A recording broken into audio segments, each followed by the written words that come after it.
Hej bloggen. Jag vill inte se ut ansikte just nu för att det är väldigt fult.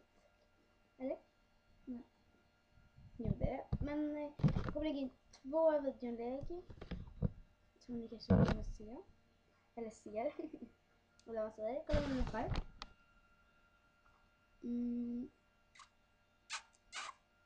Ja. Det är typ bara jag med släppt glasglasmojs. Mina tänder ser jättevita ut. Vänta. Kolla.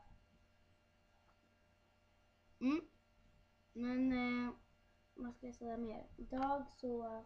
Vad hände idag? Ja, det.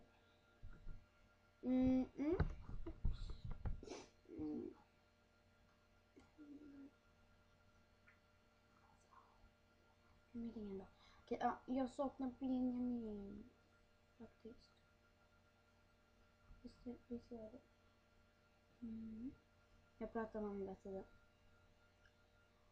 Så alla vet. Jag, Emil Lennström, saknar Benjamin Jansson. Hallå? Hej, vad gör du? Vad har du då?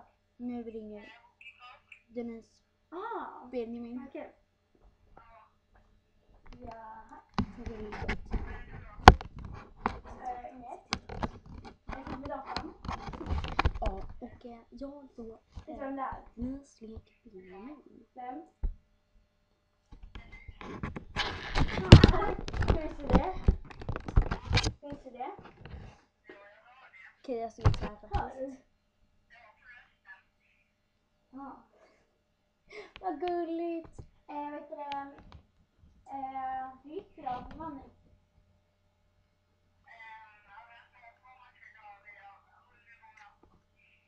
Jaha. Ni är duktiga. Nej, men läppar. Ja, men vem är? Titta så verkligen. Ja. Du vill inte visa ditt face? Nej, jag gjorde det ändå. Jaha. Gulligt, va? Aj. Fan. Du kan fråga lite frågor med oss. Ska vi fråga? För Emil vill det. Det är tråkigt. Det är tråkigt. Okej, vi fortsätter. Så här kan det låta när jag ringer. Jag ska. Hej då.